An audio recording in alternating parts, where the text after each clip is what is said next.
ҳаёти инсон ва ҷомеаи имрӯза пайваста бо гулҳои шукуфони тару тоза боз ҳам рангину зеботар мегардад. гулҳо дар ҳаёти инсон ва муҳити зист нақши муҳиме мебозанд. онҳо на танҳо барои зебоӣ ва ҷаззобият хизмат мекунанд, балки барои муҳити зист ва сарсабзу хуррам гардидани гулгашту хиёбонҳо аҳамияти калон доранд. имрӯз дар ҷомеаи пешрафта имкониятҳои хуби кишту парвариши гулҳо хеле хуб ба роҳ монда шудааст. инчунин гармхонаҳо яке аз манбаъҳои парвариши гулу растанӣ ва сабзавотҳои тару тоза барои ҳамешагӣ маҳсуб мешавад. масъулини ниҳодҳои марбутаи гармхонаҳо шароити мукаммали парвариши растаниҳоро ба оҳда дошта имконият фароҳам меоранд, ки гулҳо ва растаниҳои арзишманди гуногун дар як муҳити назоратшаванда афзоиш ёбанд. дар ноҳияи исмоили сомонӣ гармхонаҳои гулпарварӣ мавҷуданд, ки дар он ҷо зиёда аз 200 000 адад гулҳои мавсимӣ, зимистонаю баҳорӣ парвариш карда мешаванд ва дар кӯчаю хиёбонҳои шаҳр шинонда хоҳанд шуд.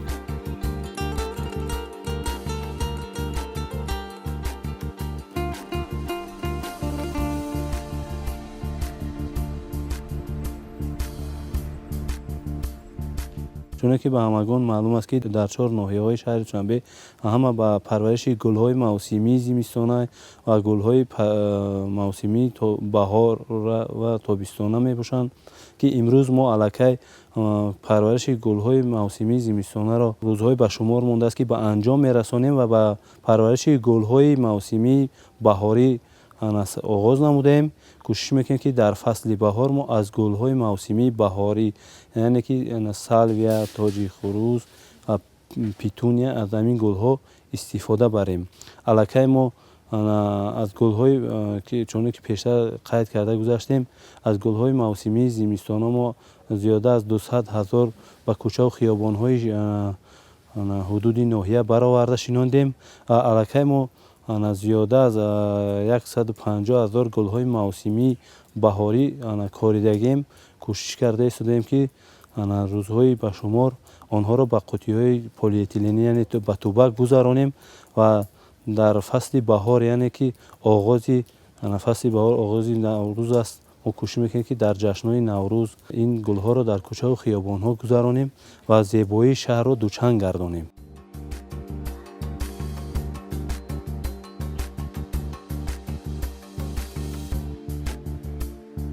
ҳоло бошад зиёда аз 150 000 адад гулҳои баҳорӣ дар палҳои нарму ҳамвор ва аз хоки породору минералҳои бой таркибёфта кишт карда шудааст, ки ин шумора дар фасли баҳор ба кӯчаву хиёбонҳои шаҳру ноҳияҳо шинонда мешаванд. гулпарварон дар анҷомёбии фасли зимистон намудҳои гуногуни зиёди гулҳои мавсимии зимистонаро дар кӯчаву хиёбонҳои шаҳр гузаронида алон ба парвариши гулҳои баҳорӣ машғул мебошанд. дар гармхонаҳо коргарон кӯшиш ба харҷ медиҳанд, ки қоидаҳои агротехникии парвариши гулҳоро дуруст истифода баранд.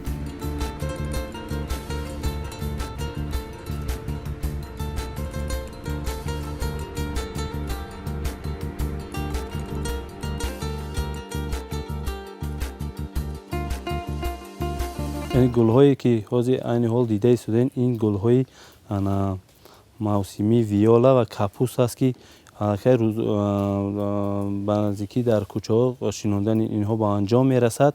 мо дар ҳудуди ноҳияи исмоили сомонӣ гуфтем, ки гул мешонем. ин ба кӯчаҳо, яъне муайян карда шудааст, кӯчаву хиёбон. ҳудуди ноҳияи исмоили сомонӣ 4 хиёбон ва зиёда аз 15 кӯча дорад, ки дар ин кӯчаву хиёбонҳое ки мо зикр кардем, аслан мо дар бештари гулҳоро дар хиёбони исмоили сомонӣ, хиёбони рӯдакӣ ва кӯчаи Мирсаид Миршакар, кӯчаи Саид Носир ва дигар кӯчаҳое, ки бо гулҳои мавсимӣ оро дода мешавад, мо ин кӯчаҳоро бо гулҳои мавсимӣ оро медиҳем ва кӯшиш мекунем, ки дар ин кӯчаҳо ҳамавақт гулҳо шинонда шавад. гулҳои мавсимӣ, гулҳои бисёрсола, ки дар дигар кӯчаҳои мо ҳастанд, дорем ва кӯшиш мекунем, ки ҳамавақт нигоҳубини ин гулҳоро дар сатҳи хуб монем. ба қоидаҳои агротехникии ин сари вақт риоя карда мешавад.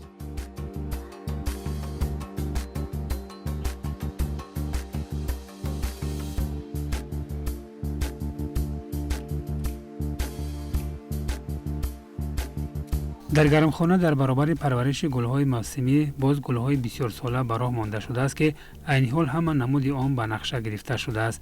پرورش این گل‌ها به مثل گل‌های موسمی نازکی‌های خود را داشته، نگاه‌بینی آنها زحمت‌های همه جانبه را طلب می‌کند.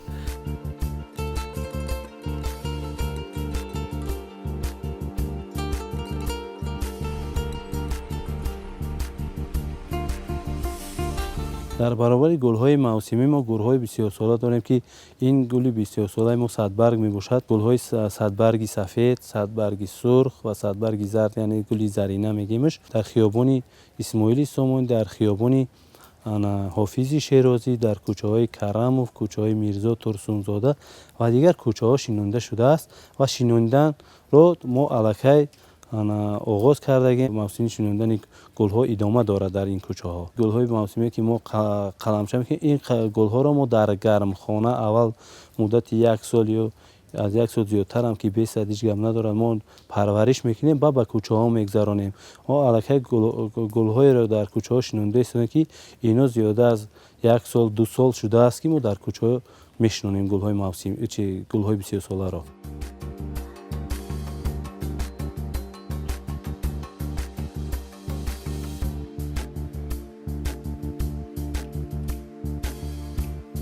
برای گلپروران نگاهبین گل‌ها یک هنر واقعی و همزمان یک علم است که دانش وسیع و تجربه زیاد را طلب می‌کند. از این رو پرورش گل‌های موسمی در گرمخانه‌ها روند پرمسئولیتناک را طلب نموده، باید مهارت بلند گلپروران نه تنها در دایره دانش و مهارت بلند اگرنامی باشد، بلکه آنها درک کنند که هر یک گل باید به طور مخصوص و مطابق با شرایط خاص گرمخانه پرورش کرده شود. در گرمخانه‌ها حرارت، نمی و روشنی صنعی به طور باید و شاید نظارت کرده می شود که همه این عامل‌ها برای پرورش گل‌ها و نشأ و نمای آنها مفید و ثمره‌ناک ارزیابی می شود.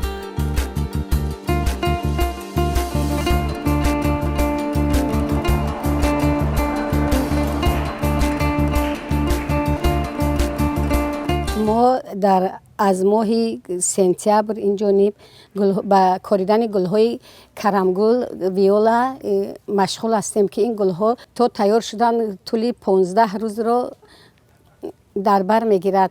این بغیر از این گل ویولا مارگاریتکا هم در همین ماه کاریده می شود که این گل‌های زمستانه به حساب می روند. مثلا گل کرمگل رو ما میگیریم که این رو ما از تخم سر میکنیم. وقتی در تخم از تخم کاریدن سر کردیم ما اینها رو اول قوم و تورف پروکتی یک جای کرده زمین رو تیار میکنیم. داروی مینرالی پوشیده این تخمی رو میکاریم. در از باد و هوا هم وابسته است. اگر باد و هوا خنک‌تر اومد کمک این دیرتر افزایش میکند. وقتی که هوا نغز باشد گل به افزایش نغز میشود. نشأ و نمای گل‌ها از باد و هوا، جای‌های مطابق و محیط گرمخانه وابستگی زیاد دارد. هر یک گل با خصوصیت‌های بی‌نظیر خود به اطراف زیبایی ضم می‌کند. گل‌ها نه تنها با رنگ و نکهت خود میان هم تفاوت دارند، بلکه هر کدام به محیط معین، حرارت، نور و نمی نیازمند می‌باشند.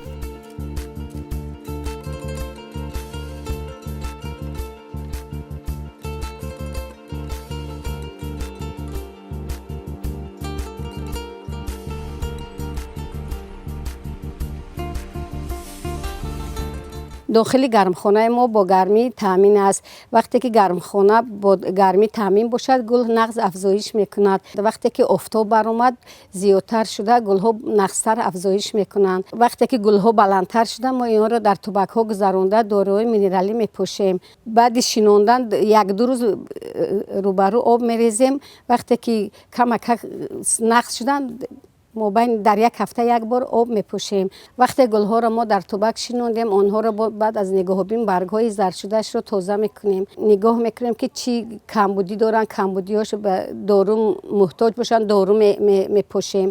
بر آب باشن آب میپوشیم. در همین گرمخانه گرمی ما معتدل گرم هست. به هر حال گرچنده که گرم هم باشد با نور آفتاب دیگر از نور آفتاب که برآمد گل‌ها افزایش می‌یابند.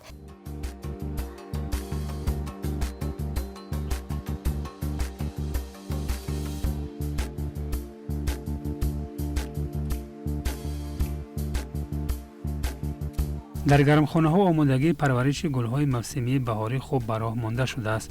گل‌هایی که در فصل بهار آماده می‌گردند، پرورش آنها را از ماه دکبر آغاز کردند. در این دوره تخمی‌ها به غذا، روشنی و حرارت معین نیاز دارند. با استفاده از تکنولوژی‌های معاصر و شرایط مساعد، محیط گرمخانه‌ها به طور تنظیم کرده می‌شود که گل‌ها پیش از آمدن بهار نشأ و نمای کامل می‌یابند. گلپروران با مسئولیت بلند و مهنت شبانه روزی کوشش میکنند که هر یک گل از لحظه کاشتن تا دوره شکفتن نشأ و نمای خوب داشته باشد.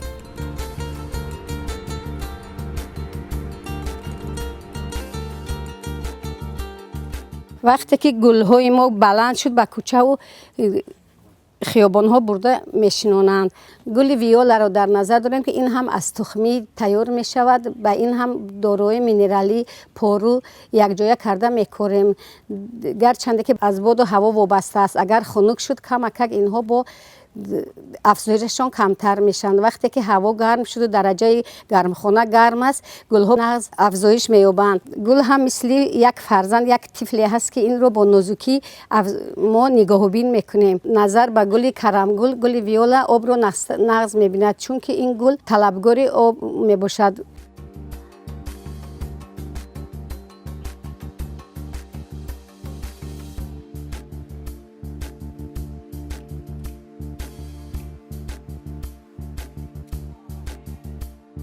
یکی از گل‌های موسمی فصل بهار که در این گرمخانه پرورش می‌یابد، گل تاج خروس میباشد.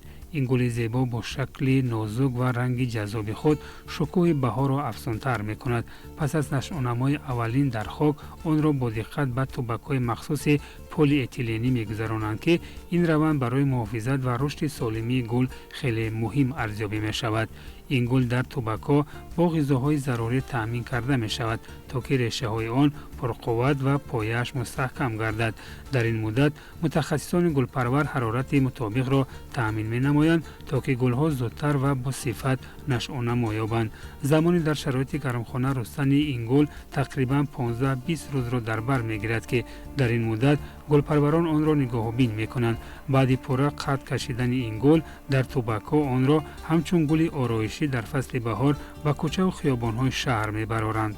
در محیط کشاد، گل تاج خروس با رنگ و تراوت خود شهر را زیبا و دلفریب می‌سازد. با آدمان احساس تازگی و شادی بهار را ارزانی هدیه می‌کند.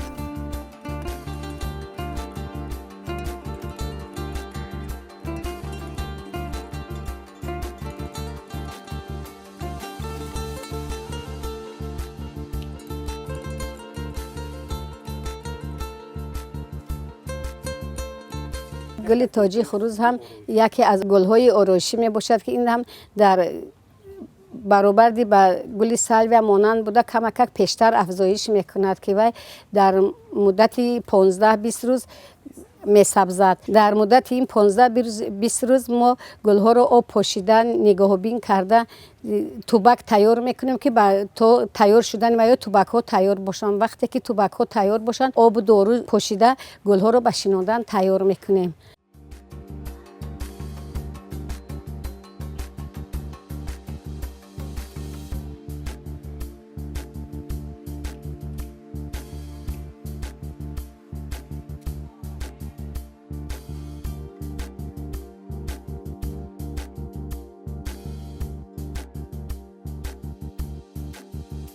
با شرافت مهنت زحمت طلب و غمخواری پیوسته، این گل‌های نازک همچون رمز فصل بهار تبدیل یافته با زیبایی خود طبیعت اطراف کوچه و خیابان‌های شهر را رنگارنگ و دیدنی باب می‌گرداند.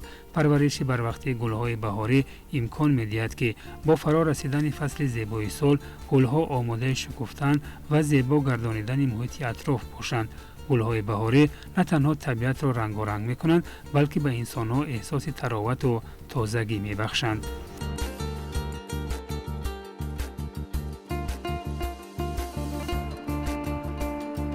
ما با کشتکار تخم‌های بهاری سر نمودیم که ما 95,000 نمود تخم گل‌ها کاریدیم. این تخم‌ها رو اول زمین رو تیار کرده، پارو طرف کتی یک جای کرده، نور داروی مینرالی پوشیده تخمی رو کاریدیم. گل سالویا که ما میکاریم تا شکفتن 90 روز رو در بر میگیرد. بغیر از گل سالویا پیتونیا هم کاریدیم که وای هم در شرایط گرمخانه می باشد، همین نوری و خاک و پارو طرف رو در بر میگیرد که وای هم دیرتر میبراید. با توبک تیار کردن طول 1 ماه رو در بر میگیرد.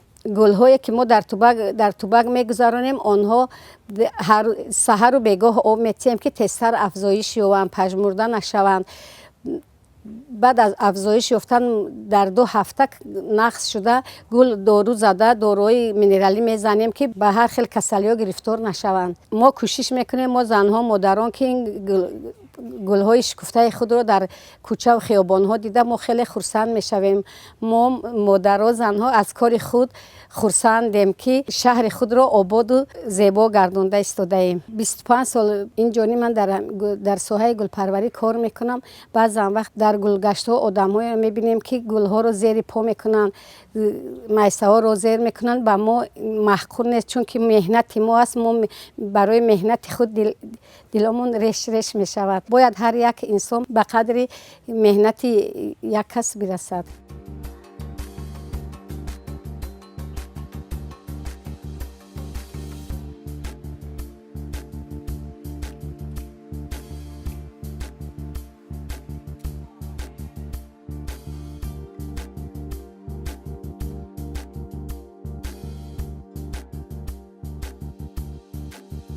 در حقیقت مهنت خوب زحمتی بس و دشوار را طلب می کند. تا قد کشیدن هر یک بیخ گل، مادران و بانوان گلپروری ما که پرورش آنها را به ذمه دارند تا از قعر گل سیاه نیش زدن آنها چشم انتظارند.